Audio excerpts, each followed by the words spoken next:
But you know what they say, it ain't what you use, it's how you use it. Oh man, the King Bee. I've been messing with it all day. Sounds very similar to the Rode NT1. Very sounds like damn near sounds the same as the Rode NT1.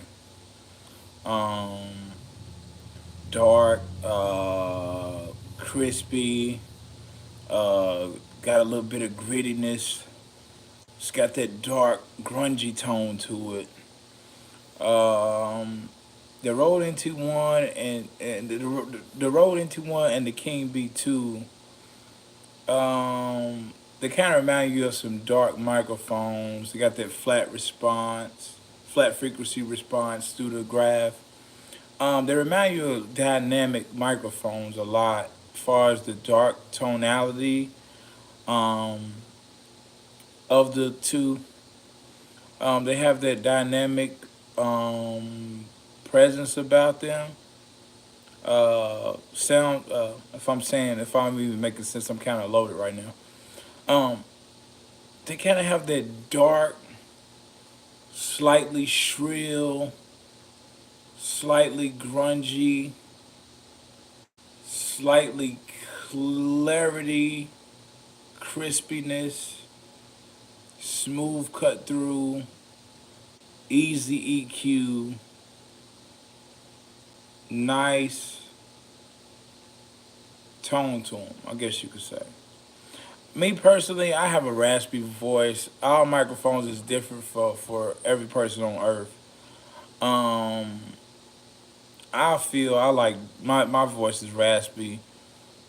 You would think I would lean towards more of a clear, crispy, upper mid range type of frequency response microphone, but I'm more the dark. I like the dark type of microphones. The Rode NT1 fits me well.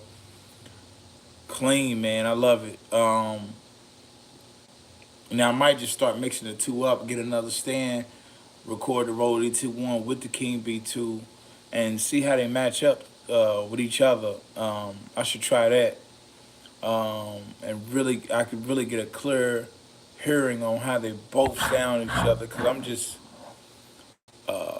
plugging it in and play and stopping it and play. You know, I should record and match up the two. You know, I should have been and done that today, but I didn't really get to it. I didn't feel like undoing the King Bee off the stand and putting the Rode NT1 back and putting the King Bee back up on the stand. And so both was nice. The Rode NT1, I love the Rode NT1.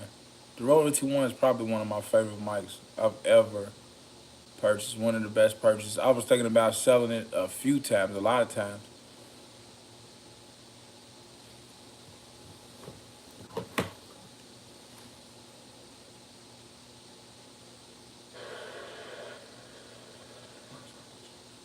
I was thinking about selling it a few times, but I refuse not to.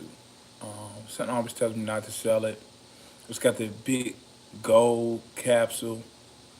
Um, it's just amazing. It's amazing.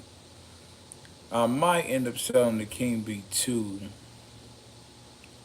and switch over to the SC X1S um, microphone to see how that does, or the AT4040. Couple microphones I want to get, man. I want to get. I got the Rode NT1. I want to get the Rode NT1000. I want to get the C214, the AKG. I want to get the SC X1S. I want to get the Sennheiser MK4 and AT. Did I say an AT4040? That's it.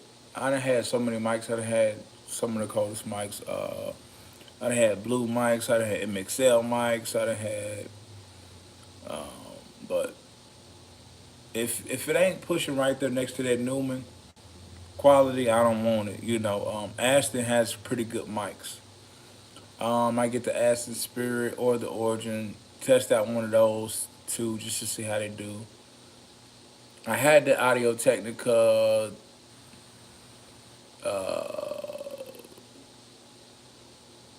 2035, 3035. And I had another AKG. I had another Audio Technica. I had some AKG mics. I had the 100, which is Newman standard up there. The frequency response is clear, crisp, but the self noise is too. It's the background noise is too high on the self noise. Sensitivity is too high on it. The 420 is great, but I noticed it was just a little too crisp. Something was off on it 420, the AKG 420. Something was off on the AKG 420. I think I had the 220 and I sold it too. I'm gonna end up getting that AKG C214 though. That's a step up from all of those. And then after that is AKG 414, which was one of the best mics in the world in the AKG series. It's one of the top microphones. I think it's the last microphone in this series, condenser mics, if I'm not mistaken. I might be wrong about that.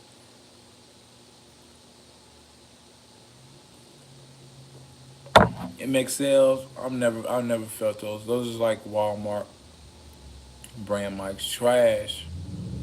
But I mean, shit. Hey, shit. There's some people that record on USB mics and put out gold. You know what I'm saying? So it ain't what you use, is how you use it for it, man.